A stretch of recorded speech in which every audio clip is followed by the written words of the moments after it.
Meet Fiona.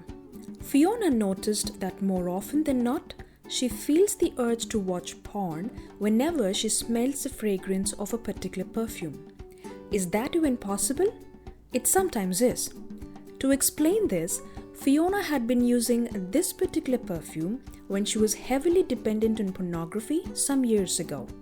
Now, when she's trying to quit that addiction, she finds herself strangely wanting to watch porn whenever she smells that same perfume. In Fiona's case, that perfume is a trigger. See how sly and subtle triggers to porn can be? When we talk about triggers, we think it's usually an explicit picture or an intrusive pop-up. While they are triggers, they're not all there is. Anything, just anything that prompts you to think about porn and or creates a desire to watch it is a trigger. What is the point in knowing about these triggers, one may ask? We are better prepared to fight the urge as we can make necessary arrangements once we know what prompts us to watch porn. It's putting out the fire before it could start. These triggers can come from within us and from our surroundings. A major chunk of people watching porn watch it for comfort. When encountered with an uncomfortable situation, they run to find comfort at the bosom of this crafty beast.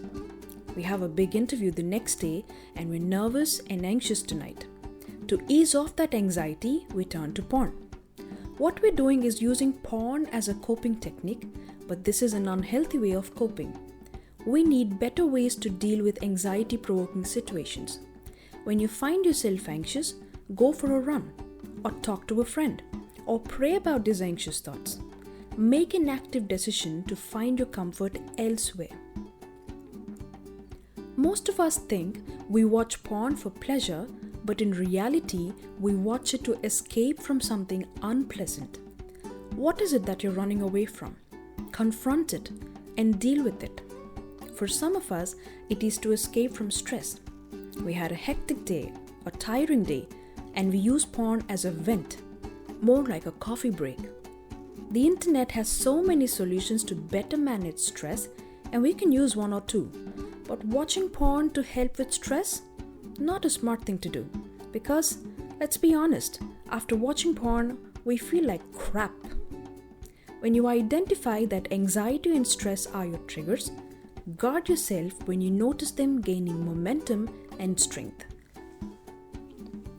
We're under the impression that watching porn is a mindless activity, but if we carefully observe, we can notice a trail of thoughts that starts somewhere and ends with us watching porn. Most of these thoughts are negative and self-defeating in nature. Let's just say you failed in a test. Instead of thinking, let me learn from my mistakes and work harder, some of us have thoughts like, I always fail. I can never keep up the good work. No amount of hard work I put brings back the results I want. Nothing good ever comes out of me. And this trail continues where thoughts become, what's the point in fighting my porn addiction when I'm already a failure? What's next? We go back to watching porn. It all starts with one thought. Whenever you feel overwhelmed with these thoughts, put them on trial. Maintain a thought journal. Note down all these negative thoughts and see if there is any evidence supporting that thought. Thought number 1. I always fail. Are there instances where I actually succeeded? Yes, there are many. That means I don't always fail. Actively dealing with these negative thoughts helps us a great deal in our battle with porn. Therapists use the HALT approach to explain triggers. Being hungry, angry, lonely, and tired prompts us to think about porn. If they don't act as triggers to porn, they definitely act as triggers to negative thoughts we just discussed. Make sure that your basic needs are met, or you may give in to self-destructive behavior.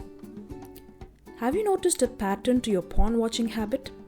What time of the day? Which place in your house? What gadget?